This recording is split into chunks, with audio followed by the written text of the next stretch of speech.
നമ്മുടെ ഈ ഭൂഗോളത്തിൽ ദജ്ജാലുണ്ട്. ദജ്ജാലിന് ഡെയിലി സിനി നടക്കുന്നുണ്ട്. സിനയില്ലാതെ ദജ്ജാലിന് ജീവിക്കാൻ കഴിയില്ല.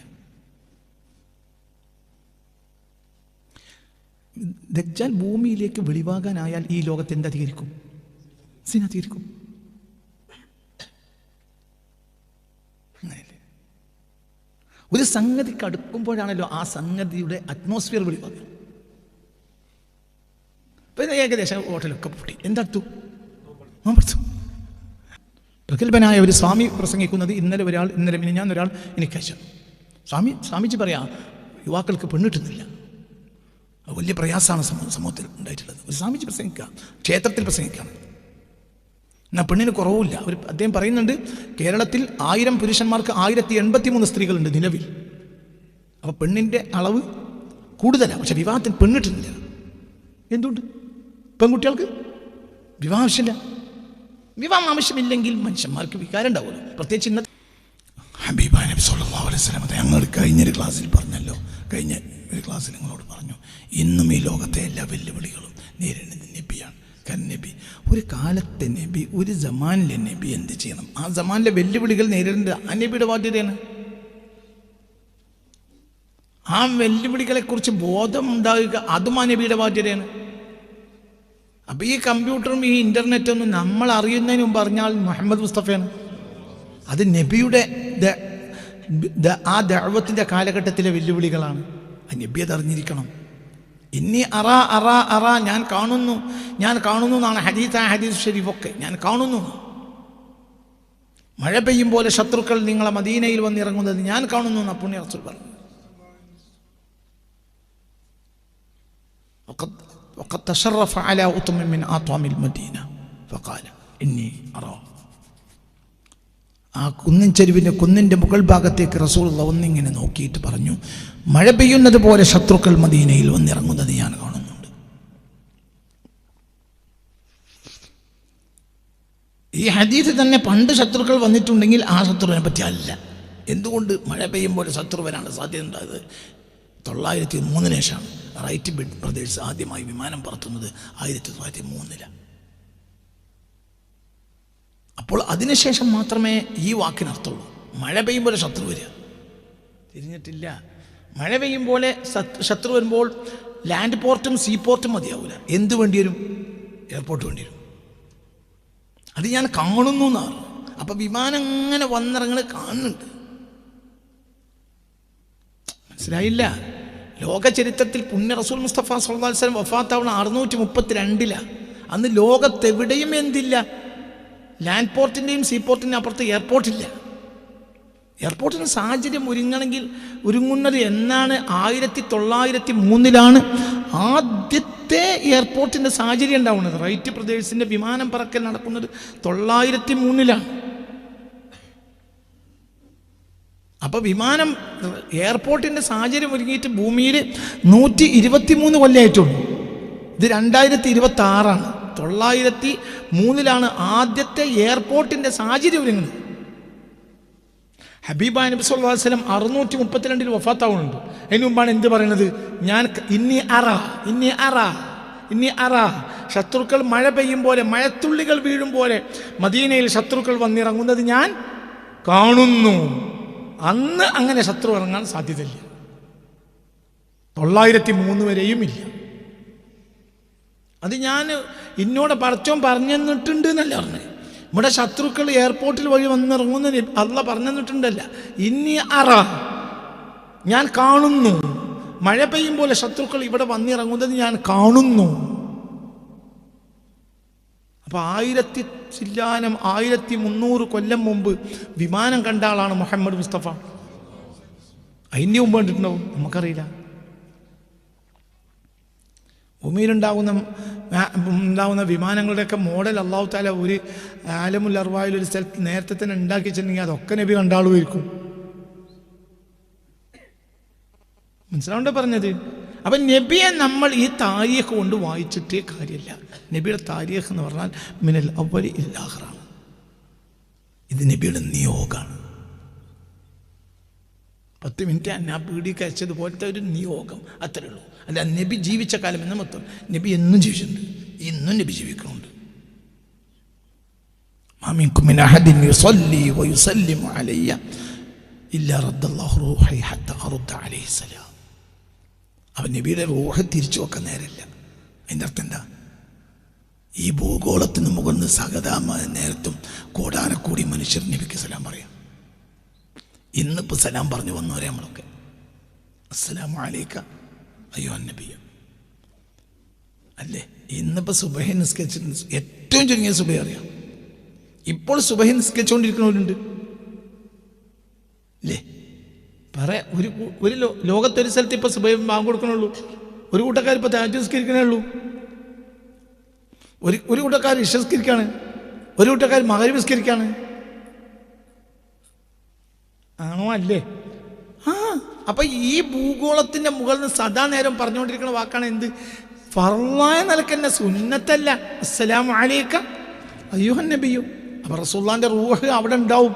ആ ജസദിൽ റൂഹില്ലാത്ത നേരേരാ. അപ്പൊ നബി ജീവിക്കുന്നില്ലേ? ഫകഅന്നഹു ഫിൽ ഖബ്രി ഹയ്യുൻ. നബി സല്ലല്ലാഹു അലൈഹി വസല്ലം ഖബറിൽ ഹയ്യാണ്. മനസ്സിലായില്ലേ പറഞ്ഞത്? ഹയ്യായത് കൊണ്ടല്ലേ അവസാനം പറയാൻ പാടില്ല എന്ന് പറഞ്ഞ്. ഇൻ കുൻതുമാ മിൻ അഹ്ലിൽ മദീന ലാ ഉജഅതുകുമാ തർഫഉന അസ്വാതകുമാ ഇൻദ റസൂലില്ലാ. അല്ലാഹു റസൂലിന്റെ അടുത്ത് വെച്ചിട്ടാണ് ഒച്ച ഉയർത്തുന്നത്. ഞങ്ങൾ മദീനക്കാരല്ലാത്തതുകൊണ്ട്, മദീനക്കാരായിരുന്നെങ്കിൽ വേദനിപ്പിക്കും ഞാൻ. ആര് പറഞ്ഞു? മദീന റസൂലുള്ളാഹി ഖബർ ഷരീഫിന്റെ അടുത്ത് വെച്ച് ശബ്ദമുയർത്തിയ ആളുകളെ ആക്ഷേപിച്ചില്ലേ സയ്യിദ് ഉമർ ഇബ്നുൽ ഖത്താബ് റളിയല്ലാഹു അൻഹു? എന്ത് ഹയ്യാണ് അവിടെ? ഹയ്യാണ്. സുബ്ബത്ത് അലയ്യ മസ്വാഇബുൻ ലൗ അന്നഹാ സുബ്ബത്ത് അലൽ അയ്യാമി സിർന ലയാലിയാ. ഉപ്പാന്റെ ഖബറിന്റെ അടുത്ത് പോയി ഉപ്പാനോട് പറയാം, ഉപ്പ സുബ്ബത്ത് അലയ്യ മസ്വാഇബുൻ ലൗ അന്നഹാ സുബ്ബത്ത് അലൽ അയ്യാമി സിർന ലയാലിയാ. ആലാപുറം പറയുന്നത് മഹദിയായ ഫാത്തിമത്ത് സഹ്റ റളിയല്ലാഹു അൻഹ. സുബ്ബത്ത് അലയ്യ മസ്വാഇബ്, മുസീബത്തുകൾ എൻ്റെ മേൽ അങ്ങോട്ട് ചുരുക്കപ്പെട്ടു. ഉപ്പ, നിങ്ങൾ ഇവിടുന്ന് മൺമറഞ്ഞതിന് ശേഷം എനിക്ക് വന്ന മുസീബത്തിന് കയ്യും കണക്കുമില്ല.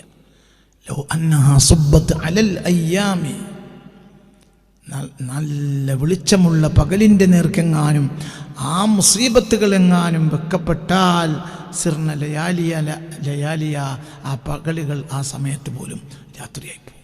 ആജാതി മുസീബത്താണ് എനിക്ക് വന്നത്. ഒരു നട്ടുച്ച നേരത്തേക്ക് എനിക്ക് വന്ന മുസീബത്തുകൾ, നിങ്ങൾ ഇവിടുന്ന് മൺമറഞ്ഞതിന് ശേഷം എനിക്ക് വന്ന മുസീബത്തുകൾ ഒരു പകലിൻ്റെ മേലെ വെച്ചാൽ സിർന ലയാലിയ, ആ പകലുകൾ പൊടുന്നനെ രാത്രിയായി മാറും. അജാതി മുസീബത്തുകൾ. ആരോടാ പറയുന്നത്? ഉപ്പാനോട്. ഉപ്പാനോട് പറയേണ്ട കാര്യമുള്ളൂ. ഉപ്പാനോട് ഒന്ന് പറയണം. മനസ്സിലാവേണ്ട പറഞ്ഞത്? നിങ്ങൾ ചിന്തിക്കുക. കാരണം ഹബീബായ നബി സല്ലല്ലാഹു അലൈഹി വസല്ലമയാണ് കൈകാര്യം ചെയ്യേണ്ടത്. ഇപ്പോഴും റസൂലുള്ളാഹി കൈകാര്യം ചെയ്യേണ്ടത്. എപ്പോഴും കുടുങ്ങിയോടത്തൊക്കെ പറഞ്ഞ നബിയായി ഞങ്ങൾക്ക് ചെയ്യാവുന്നതിന് പരമാവധി ചെയ്തു, ബാക്കി ഞങ്ങൾ നോക്കി. അപ്പോൾ അവിടെ നോക്കും, അന്ന് നടന്നിരിക്കും. ഇതാണ് അഹ്ലുസുന്നന്റെ വിശ്വാസം. ആണോ അല്ലേ? അതാണ് അഹ്ലുസുന്നന്റെ വിശ്വാസം. യാ ഗൗസ് യാ മുഹീദ്ദീൻ എന്ന് പറയുമ്പോൾ മൊയ്തീൻ ശേഖ് ഇടപെടുന്നു, നബിക്ക് അങ്ങനെ ഇടപെടാൻ കഴിയൂല എന്നും അങ്ങനെ ഉണ്ടോ?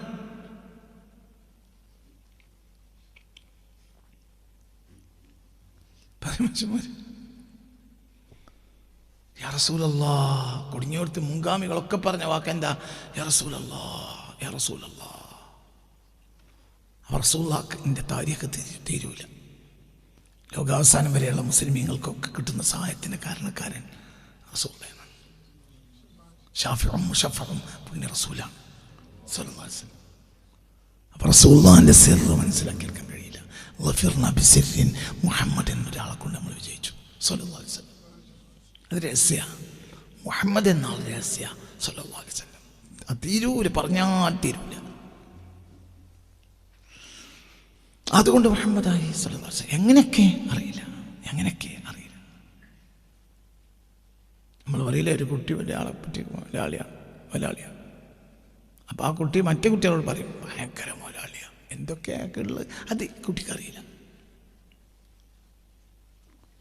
മനസ്സിലായില്ല? എല്ലാവരും പറയുന്നിട്ടും ഒരാളിങ്ങനെ വലിയ കാറിൽ നിന്നൊക്കെ ഇറങ്ങി ഇങ്ങനെ ഒരു ഉദ്ഘാടനം ചെയ്യാൻ വേണ്ടി വരുന്നത് കണ്ടിക്കണമല്ലൊക്കെ പറഞ്ഞു ഭയങ്കര മുതലാളിയാണ്. അപ്പോൾ ഈ കുട്ടി ഇനി ഇവനെ പോലത്തെ മറ്റ് പൊട്ടക്കുട്ടികളുടെ അടുത്തേക്ക് പോകുമ്പോൾ എന്ത് പറയും? ഭയങ്കര മുതലാളിയാണ്, ഞാൻ കണ്ടു, ഭയങ്കര മുതലാളിയാണ്. അപ്പം ആ കൂട്ടത്തിൽ ഒരാൾ ചോദിച്ചു എന്തൊക്കെയാണ് മൂപ്പർക്കുള്ളത്? അത് കുട്ടിക്കറിയില്ല. അയാൾക്ക് വിമാനമുണ്ടോ, പിന്നെ കപ്പലുണ്ടോ, അതൊന്നും കമ്പനി ഉണ്ടോ, അതൊന്നും കുട്ടിക്കറിയില്ല. കുട്ടി എന്ത് പറയും? ഭയങ്കര മുതലാളിയാണ്. ആ മുതലാളിന്ന് അയാളെപ്പറ്റി ആ കുട്ടിക്ക് ആകെ എന്തേ അറിയുള്ളൂ? ഭയങ്കര മുതലാളിയാണ്. അതന്നെയാണ് നമ്മൾ പറഞ്ഞ മുഹമ്മദ്. ഹൈസിയത്തിന് നമുക്കറിയില്ല. കാരണം നമ്മൾ പറഞ്ഞാൽ അത് നബിയുടെ ചെറിയ കാര്യമായിരിക്കും. ഒരാൾക്ക് ആനയുമുണ്ട് തോട്ടിയുണ്ടെന്ന് സങ്കല്പിക്കുക. അപ്പോൾ ഒരാൾ എന്ത് പറഞ്ഞു? അവർക്ക് തോട്ടിയുണ്ടെന്ന് പറഞ്ഞാൽ അതൊക്കെ കുറച്ചിലോ കൂടുതലോ. നമ്മൾ നബിനെ പറ്റി പ്രശംസിക്കണം, എന്നെ പ്രശംസിക്കാവില്ല. അത് കുറച്ചിലല്ലേ? ആനയുണ്ട് തോട്ടിയുണ്ട്. അപ്പൊ പറയണോൻ എന്താ പറയാ? ഓൻ ആനുള്ളത് അറിയില്ല, എന്തുണ്ട്? പാപ്പാൻ തോട്ടിയും കൊണ്ട് മുതലാളിൻ്റെ പെരിയൊക്കെ കൊണ്ടാണ്ടിട്ടുണ്ട്. അപ്പോൾ ഇപ്പം എന്ത് പറഞ്ഞു? മുതലാളിക്ക് തോട്ടിയുണ്ട്. മുതലാളിക്ക് തോട്ടിയുണ്ട് എന്ന് പറയൽ മുതലാളിക്ക് കുറച്ചില്ല. എന്നാൽ സത്യത്തിൽ മുതലാളിൻ്റെ മിൽക്കിൽപ്പെട്ട തന്നെയാണ് എന്ത്? തോട്ടി. നമ്മൾ റസൂലുള്ളാഹിനെ പറ്റി എന്ത് പറഞ്ഞാലും അത് കുറച്ചില്ല റസൂലുള്ളാഹിക്ക്. പിന്നെ നമുക്ക് അത്രേ അറിയുള്ളൂ എന്ന് നിനക്ക് കുറച്ച് പുറത്തു തരും, അത്രേ ഉള്ളൂ.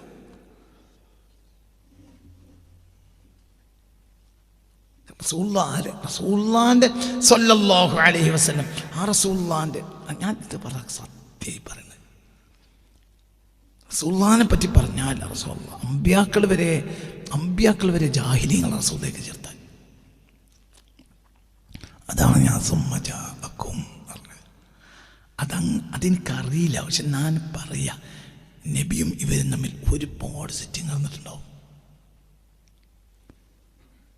അപ്പോൾ അവർക്കിപ്പോഴും ഉൾക്കൊള്ളാൻ കഴിയാത്ത കാര്യം നബി പറഞ്ഞിട്ടുണ്ടോ? അപ്പോൾ ആ കരാറിൻ്റെ അടിസ്ഥാനത്തിൽ വിശ്വസിച്ചിട്ടുണ്ടോ? കാരണം ഈ നബിയെ വിശ്വസിക്കില്ലെങ്കിൽ മുഅ്മിനാവില്ല. എന്നാൽ ഈ പറഞ്ഞത് ഉൾക്കൊള്ളാനോട്ട് കഴിയൂല. അവരോട് പറഞ്ഞു, നമ്മളോട് പറയില്ല. ഇപ്പൊ സിദ്ദീഖ്, ഉമർ, ഉസ്മാൻ, അലി റളിയല്ലാഹു അൻഹുവിനോട് ചില രഹസ്യങ്ങൾ ഞാൻ പറഞ്ഞിട്ടുള്ളത് താരീഖിലുണ്ട്, കിതാബിലുണ്ട്. അല്ലാഹുവിന്റെ റസൂൽ ചില രഹസ്യങ്ങൾ പറഞ്ഞിട്ടുണ്ട്. ബഹുമാനപ്പെട്ട ഹുദൈഫ റളിയല്ലാഹുവിനോട് ഹബീബായ റസൂൽ ചില രഹസ്യങ്ങൾ പറഞ്ഞിട്ടുണ്ട്. ചില ഹദീസിൽ, ചില കിതാബിൽ കാണാം. ഹുദൈഫയോട് ചില രഹസ്യങ്ങൾ പറഞ്ഞിട്ടുണ്ട്. മുനാഫിഖീങ്ങളെ എണ്ണവും പേരും ഒക്കെ അറിയുന്ന ആളാണ് ഹുദൈഫ. അതുകൊണ്ട് ഹുദൈഫ മയ്യിത്ത് നിസ്കാരത്തിൽ പങ്കെടുക്കാതിരിക്കുന്നത് കാണുമ്പോൾ ചില സ്വഹാബികൾ പങ്കെടുക്കൂല. എന്ത്? ആൾ മുനാഫിഖായിരിക്കും. ഹുദൈഫക്ക് അറിയും. ചില ആളുകൾ മരിച്ചാൽ ഹുദൈഫ തിരിഞ്ഞു നിൽക്കും, മയ്യിത്ത് നിസ്കരിക്കാൻ പോകില്ല. അപ്പോൾ ഹുദൈഫക്ക് രഹസ്യം അറിയും. എന്നാൽ മറ്റുള്ളവരോട് എന്താ പറഞ്ഞ്? അവനോട് പറയാൻ പറ്റാത്തതുകൊണ്ടായിരിക്കും. സിദ്ദീഖ്, ഉമർ, ഉസ്മാൻ, അലി റളിയല്ലാഹു അൻഹും അവരോട് ഹബീബ റസൂലുള്ള ചില രഹസ്യങ്ങൾ പറഞ്ഞിട്ടുണ്ട്. അതിന് നമ്മളോട് പറയും, മറ്റു സ്വഹാബികളോട് പറയാതിരുന്നു, അതിന് മേൽ ഫിത്ന ഉണ്ടാവും. അതുകൊണ്ട് തന്നെ പറയാതിരുന്നു. അവരോട് പറയാൻ പറ്റൂല. അപ്പൊ അമ്പിയാക്കളോട് ഹബീബായ നബി സല്ലല്ലാഹു അലൈഹി വസല്ലം ചില കാര്യങ്ങൾ പറഞ്ഞിട്ടുണ്ടാവും. ആ സിറ്റിങ്ങിലൊക്കെ സുമജാഅക്കും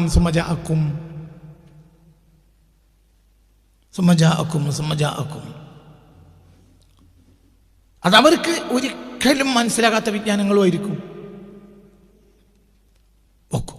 അവർക്ക് കിട്ടിയ വിജ്ഞാനം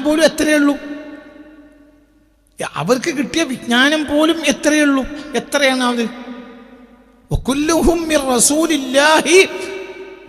وكلهم من رسول الله ملتمس غرفا من البحر. ഹബീബായ നബി സല്ലല്ലാഹു അലൈഹി വസല്ലമയുടെ ബഹറിൽ നിന്ന് ഒരു കൈക്കുമ്പിൾ കോരുന്ന അളവാണ് അവർക്ക് കിട്ടിയത്. അല്ലെങ്കിൽ അവർ ചുണ്ട് നീട്ടി ഈമ്പി കുടിക്കുക ചെയ്തത്. ഹബീബായ റസൂലുള്ള വിജ്ഞാനത്തിൻ്റെ മാനമാണ്. അവരെ കയ്യിൽ എന്തേ ഉള്ളൂ? അവർക്ക് നബീന്ന് എന്തേ കിട്ടിയിട്ടുള്ളൂ? ദീമത്ത് മുൽത്തമിസ, ലേശം ഞങ്ങൾക്കും തരണം. അങ്ങനെയല്ലേ? വകുല്ലുഹും മിൻ റസൂലില്ലാഹി മുൽതമിസുൻ ഗർഫൻ മിനൽ ബഹർ ഔ റശ്ഫൻ മിനദ് ദിയമി. വാഖിഫൂന ലദൈഹി, അവർ നബിയുടെ അടുത്ത് നിൽക്കുകയാണ്. ഇൻദ ഹദ്ദിഹിമി, അവർക്കൊരു അതിർത്തിയുണ്ട്, ആ അതിർത്തിയിൽ അവർ നിൽക്കുകയാണ് നബിൻ്റെ അടുത്ത്. നബിയോ, നബി വിജ്ഞാനത്തിൻ്റെ ബഹറാണ്, അല്ലെ വിജ്ഞാനത്തിൻ്റെ സമാധാനം. സുമ്മജാഅക്കും, അങ്ങനെ പറയുമ്പോൾ പ്രശ്നം എന്താ വെച്ചെങ്കിൽ, വിജ്ഞാനം എന്ന് പറഞ്ഞാൽ വിജ്ഞാനം, ചില വിജ്ഞാനം ഉൾക്കൊള്ളാൻ കഴിയില്ല. പക്ഷെ ലതുഅ്മിനു നബി, നിങ്ങൾ എന്ത് ചെയ്യണം? നിർബന്ധിച്ച് വിശ്വസിക്കണം, വിശ്വസിച്ചേ മതിയാവും. ഇയാളാരാ? മുഹമ്മദാ. ഇയാൾ നേരെ പറയൂ, ഇയാൾ നേരെ പറയൂ, ഇയാൾ മുഹമ്മദാ സല്ലല്ലാഹു അലൈഹി വസല്ലം. ആ നബിയുടെ കയ്യിലുള്ളൊക്കെ പിന്നെ അവർക്ക് കിട്ടിയോ? ഇല്ല. റഷ്ഫം മിനൽ ദിയമി, റഷ്ഫം മിനൽ ദിയമി. ചിന്തിക്കുക. അതുകൊണ്ടാണ് വാഖിഫൂൻ നബിയുടെ അടുത്ത് നിൽക്കുന്നത്. അവരൊക്കെ 900-1000 കൊല്ലമൊക്കെ കഴിഞ്ഞു പോയവരാണ്. പക്ഷെ ഒന്നും അവർക്കില്ല, ഒന്നുമില്ല. രഹസ്യമാണ്. മുഹമ്മദ് എന്നാൽ രഹസ്യം. സല്ലല്ലാഹു അവർക്ക് പറ രഹസ്യം, മുഹമ്മദ് എന്നാൽ രഹസ്യം. അതെന്തൊക്കെ അറിയില്ല, അറിയൂല. എനിക്ക് തീരെ അറിയില്ല, ഒന്നും അറിയില്ല. പക്ഷെ നമ്മൾ വിചാരിച്ചൊന്നും അല്ലാന്ന് മനസ്സിലാവുന്നുണ്ട്. ഹബീബായ നബി സല്ലല്ലാഹു അലൈഹി വസല്ലം രഹസ്യം.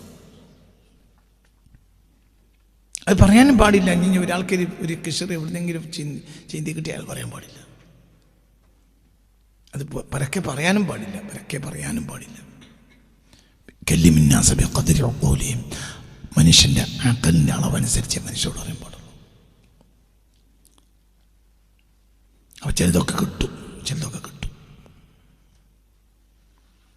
ചിലതൊക്കെ കിട്ടും.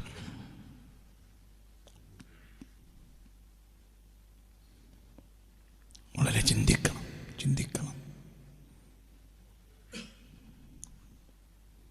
ഇപ്പോൾ നടക്കുന്ന സംഗതി, ഈ കഴിഞ്ഞ 2 ആഴ്ചക്കുള്ളിൽ നടന്ന ചില ലോകത്തെ വെളിപ്പെടുത്തൽ നടന്ന ചില കാര്യങ്ങൾ, അത് എൻ്റെ സദസ്സിലുള്ള ആളുകളോട് കൊല്ലങ്ങളായി ഞാൻ സ്വകാര്യമായി പറയാറുണ്ട്. ഇങ്ങനെയുണ്ട്, എങ്ങനെയുണ്ട്.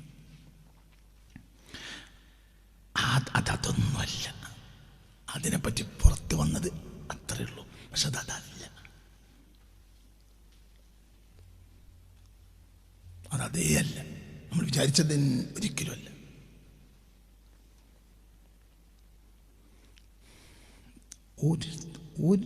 ഒരു സാഹത്തിൽ വ്യഭിചരിക്കാതിരിക്കാൻ ദജ്ജാലിന് കഴിയില്ല. വ്യഭിചാരമില്ലാത്ത ദിവസം ദജ്ജാലിനില്ല.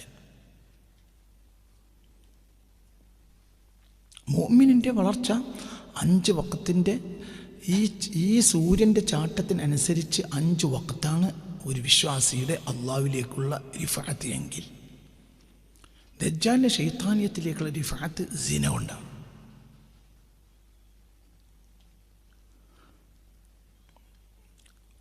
ചുരുക്കത്തിൽ 5 സിനയെങ്കിലും ദജ്ജാലിന് ഒരു ദിവസം ചെയ്യേണ്ടി വരും.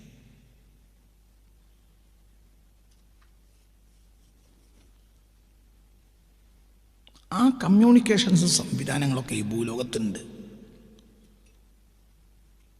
നമ്മളതറിയില്ല, അതേ ഉള്ളൂ. നമുക്കറിയില്ല, നമുക്കൊന്നും അറിയില്ല. ഇപ്പം ഈ വാതിലടച്ചു കഴിഞ്ഞാൽ ഇവിടെ അങ്ങനെ ഒരു മുറി ഉണ്ടെന്ന് പോലും അറിയാറില്ല. ഈ മുറിൻ്റെ ഉള്ളിൽ എന്തും നടന്നാൽ നമ്മളറിയില്ല.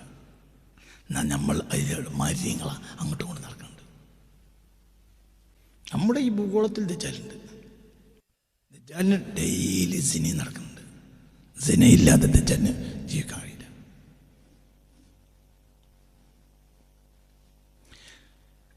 ദജ്ജാൽ ഭൂമിയിലേക്ക് വെളിവാകാനായാൽ ഈ ലോകത്ത് എന്തധികരിക്കും?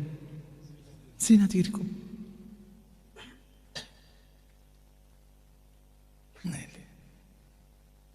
ഒരു സംഗതിക്ക് അടുക്കുമ്പോഴാണല്ലോ ആ സംഗതിയുടെ അറ്റ്മോസ്ഫിയർ വെളിവാക്കുക. പിന്നെ ഏകദേശം ഹോട്ടലൊക്കെ പൂട്ടി, എന്തടുത്തു? നോമ്പെടുത്തു. അതുകൊണ്ടല്ലേ. അതേ സമയത്ത് ഇവിടെ നോമ്പല്ല, ഇവിടെ ഒരു ഇൻ്റർനാഷണൽ വേൾഡ് കപ്പ് ഫുട്ബോൾ ആണെങ്കിലോ എന്താ ഉണ്ടാകുക? ഇവിടെയൊക്കെ വ്യഭിചാര കേന്ദ്രങ്ങളൊക്കെ വരും. വ്യഭിചാര കേന്ദ്രങ്ങൾ, ചൂതാട്ട കേന്ദ്രങ്ങൾ നടക്കാതെ ഒരു ലോകകപ്പ് ഉണ്ടാവില്ല. അപ്പോൾ എല്ലാ ചാച്ചട്ടി പെരയിലും മറിച്ച് കിട്ടുന്ന കണ്ടാ ഉറപ്പിക്കുക വേൾഡ് കപ്പ് വരാനായിട്ടുണ്ട്. നാട്ടിലാകെ സിന നടക്കുന്നുണ്ടെങ്കിൽ ഉറപ്പിക്കുക ദജ്ജാൽ വരാനുണ്ട്. കാരണം ദജ്ജാൽ എന്തിൻ്റെ ആളാണ്? സിനയുടെ ആളാണ്. ഇത് മനസ്സിലാക്കാൻ ഞാൻ അമേരിക്കയിൽ പോകണം. ഇതെളുപ്പം മനസ്സിലാവില്ലേ? നിങ്ങളത് ചിന്തിക്കുക. ഒരാൾക്കനുസരിച്ചാണ് സാഹചര്യം ഒരുങ്ങുന്നത്. ദജ്ജാൽ വരാനാകുമ്പോൾ ഭൂഗോളത്തിൽ എന്തധികരിക്കും? പെണ്ണുങ്ങൾക്ക് വിവാഹം ഇഷ്ടമുണ്ടാവില്ല. അമറനാ ബിന്നിക്കാഹി വനഹാനാ അനിസിഫാഹ്. പണ്ട് പണ്ടേ നമ്മൾ ഖുത്ബത്തുൻ നിക്കാഹിൽ കേൾക്കണ വാക്ക അമറനാ ബിന്നിക്കാഹി വനഹാനാ അനിസിഫാഹ്. നിക്കാഹ് അള്ളാഹു നമ്മളോട് കൽപ്പിച്ചിട്ടുണ്ട്. എന്തുകൊണ്ട്? തൊട്ടടുത്ത് പറഞ്ഞു വനഹാനാ അനിസിഫാഹ്. വ്യഭിചാരം അള്ളാഹ്ക്ക് ഇഷ്ടമില്ല. അപ്പോൾ വിവാഹം നടന്നാൽ എന്ത് നടക്കൂല? വ്യഭിചാരം നടക്കൂല. വിവാഹം നടന്നിട്ടില്ലെങ്കിലോ വ്യഭിചാരം നടക്കും. ഇപ്പം പെൺകുട്ടിക്കൊന്നും വിവാഹം ഇഷ്ടമില്ല. കാരണം എന്തിൻ്റെ കാലം വന്നു? വ്യഭിചാരം. പെണ്ണായ പെണ്ണിന് വിവാഹം ഇഷ്ടമില്ല. അത് മുസ്ലിങ്ങൾ മാത്രമല്ല. പ്രഗത്ഭനായ ഒരു സ്വാമി പ്രസംഗിക്കുന്നത് ഇന്നലെ മിനിഞ്ഞാന്നൊരാൾ എനിക്ക് അയച്ചു. സ്വാമിജി പറയാ യുവാക്കൾക്ക് പെണ്ണിട്ടുന്നില്ല. വലിയ പ്രയാസമാണ് സമൂഹത്തിൽ ഉണ്ടായിട്ടുള്ളത്. ഒരു സ്വാമിജി പ്രസംഗിക്കുക, ക്ഷേത്രത്തിൽ പ്രസംഗിക്കുകയാണ്. എന്നാൽ പെണ്ണിന് കുറവുമില്ല. അദ്ദേഹം പറയുന്നുണ്ട് കേരളത്തിൽ 1000 പുരുഷന്മാർക്ക് 1083 സ്ത്രീകളുണ്ട് നിലവിൽ. അപ്പോൾ പെണ്ണിൻ്റെ അളവ് കൂടുതലാണ്. പക്ഷെ വിവാഹത്തിന് പെണ്ണിട്ടുന്നില്ല. എന്തുകൊണ്ട്? പെൺകുട്ടികൾക്ക് വിവാഹം ആവശ്യമില്ല. വിവാഹം ആവശ്യമില്ലെങ്കിൽ മനുഷ്യന്മാർക്ക് വികാരം ഉണ്ടാവുമല്ലോ. പ്രത്യേകിച്ച് ഇന്നത്തെ കാലത്ത് കൂടുതൽ. എന്തുകൊണ്ട്? മനുഷ്യൻ കഴിക്കുന്ന ഭക്ഷണങ്ങളെല്ലാം വൈകാരിക ഉത്തേജിതമായ ഭക്ഷണങ്ങളാണ്. വികാരത്തെ ഉത്തേജിപ്പിക്കുന്ന ഭക്ഷണങ്ങളാണ് മനുഷ്യൻ കഴിക്കുന്നത്. ഇത്തരം ഭക്ഷണം കഴിക്കാത്ത കാലത്ത് പോലും വ്യഭിചാരത്തെ ഭയപ്പെട്ടെങ്കിൽ ഇന്ന് കഴിക്കുന്ന ഭക്ഷണങ്ങളിൽ മുഴുവനും എന്താണുള്ളത്? മനസ്സിലായില്ലേ? വികാരത്തെ ഉത്തേജിപ്പിക്കുന്ന ഭക്ഷണങ്ങൾ. ഇപ്പം ഇന്ന് നമ്മൾ കഴിക്കുന്ന കോഴി പെണ്ണുങ്ങൾക്ക് സ്ത്രൈണത കൂടുതൽ വെളിവാകും. സമയത്തിന് മുന്നേ പെട്ടെന്ന് പെണ്ണുങ്ങൾക്ക് രക്തം വരും. രക്തം വന്നാൽ 60% ആ പെണ്ണുങ്ങൾക്ക് മെൻസസ് ഡിസോർഡറാണ്. അതായത് നിൽക്കുകയില്ല. എന്തുകൊണ്ട്? ഇന്നത്തെ ഭക്ഷണക്രമം അങ്ങനെയാണ്. പ്രധാനപ്പെട്ട കാരണം അതാണ്. രക്തം ഒലിച്ചുകൊണ്ടേയിരിക്കും. എന്നാ പണ്ട് രക്തം മാസത്തിന് തന്നെ വരാൻ രക്തമില്ല. പിന്നെ എവിടുന്ന് ഒലിക്കുന്നത്? പണ്ട് 2-4 ദിവസം വന്നിരുന്ന രക്തം 11, 12, 13, 14, 15. 6 മാസമായി ഞാൻ പ്രസവിച്ചിട്ട് 6 മാസമായി ഞാൻ പ്രസവിച്ചിട്ട് പ്രസവത്തിന് ശേഷം ഇന്ന് വരെ രക്തം നിന്നിട്ടില്ല എന്ന് ഈ കഴിഞ്ഞ ആഴ്ച ദുആ ചെയ്യണം എന്ന് വന്നിട്ട് ഒരു ഭാര്യയും ഭർത്താവും കൂടി ഇവിടെ വന്ന് പറഞ്ഞു. രക്തം നിന്നിട്ടില്ല. കഴിക്കുന്ന ഭക്ഷണത്തിൻ്റെ രീതി അങ്ങനെയാണ്. അപ്പം ഉത്തേജിതമായ ഭക്ഷണങ്ങളാണ് നമ്മൾ കഴിക്കുന്നത്. പക്ഷെ പെണ്ണിന് ആര് വേണ്ട? പുരുഷൻ വേണ്ട. സിന, ചിലപ്പോൾ സെൽഫായ സിന. സെക്സ് ടോയ്സ് ഇന്ന് കേരളത്തിൽ ഏറ്റവും വിൽക്കപ്പെടുന്ന ഒരു കമ്മോഡിറ്റി, ഒരു സാധനമാണ്. കേരളത്തിൽ നിന്ന് ഏറ്റവും കൂടുതൽ വിൽക്കപ്പെടുന്ന ഒരു സാധനമാണ് എന്ത്? Sex toys. മനസ്സിലോണ്ട് പറഞ്ഞത് സെൽഫായ സിന. ഇത്രത്തോളം സിന വെളിവാകൽ ഹബീബാ നബി സല്ലല്ലാഹു അലൈഹി വസല്ലം പറഞ്ഞു. ആഖിർ സമാനായാൽ എന്ത് വെളിവാകും? വയക്സുറു സിന, സിന അധികരിക്കും. വയക്സുറു ശുർബുൽ ഖംരി, കള്ളുകൂടി അധികരിക്കും എന്ന് പുണ്യ റസൂൽ മുസ്തഫ. അപ്പൊ ദജ്ജാൽ എന്തിൻ്റെ ആളാണ്? സിനന്റെ ആളാണ്. സിനല്ലാതെ കേൾക്കാൻ കഴിയില്ല. ഇതിൻ്റെ അപ്പുറത്തുള്ള ചില വാർത്തകളിലേക്ക് എങ്ങനെ തുറന്നു വന്നാണ് ഇത്രയും നല്ല പറയാനുള്ളത്. ഇതിൻ്റെ ഒക്കെ അപ്പുറത്തുണ്ട്. അപ്പം നിങ്ങൾ അറിഞ്ഞതാണ് യഥാർത്ഥം എന്ന് വിചാരിക്കണ്ട. ഇതിൻ്റെ ഒക്കെ അപ്പുറത്തുണ്ട് കാര്യങ്ങൾ. വിചാരിക്കുന്ന ഒന്നല്ല. സാത്താൻ്റെ നവലോകക്രമം എന്ന എൻ്റെ പുസ്തകം നിങ്ങളെല്ലാവരും വായിക്കണം. നിർബന്ധമായി വായിക്കേണ്ട പുസ്തകം സാത്താൻ്റെ നവലോകക്രമം. ഇപ്പം ആളുകൾക്കൊക്കെ മനസ്സിലായി ഇതൊന്നും വെറുതെ പറഞ്ഞല്ല. അപ്പം നിങ്ങൾ ചിന്തിക്കണം. മനുഷ്യൻ അറിവില്ലാത്തതിൻ്റെ ശത്രുവാണ്. മുഹമ്മദ് മുസ്തഫ സല്ലല്ലാഹു അലൈഹി വസല്ലമയെ ഏതൊക്കെയാണ് ഇത് രഹസ്യം? മുഹമ്മദ് രഹസ്യ സല്ലല്ലാഹു അലൈഹി വസല്ലം എങ്ങനെയാണ് നമുക്കറിയില്ല, നമുക്കൊന്നും അറിയില്ല, ഒന്നും അറിയില്ല. ഇന്ന് ജീവിച്ചിരിക്കുന്ന ആളാണ് പുണ്യ റസൂൽ മുസ്തഫ സല്ലല്ലാഹു അലൈഹി വസല്ലം. നബിയോട് പറയാതെ, നബി പറയാതെ ഒരു കാര്യവും ചെയ്യാത്തവർ ഉണ്ടായിട്ടുണ്ട്. നബി പറയാതൊന്നും ചെയ്യൂല.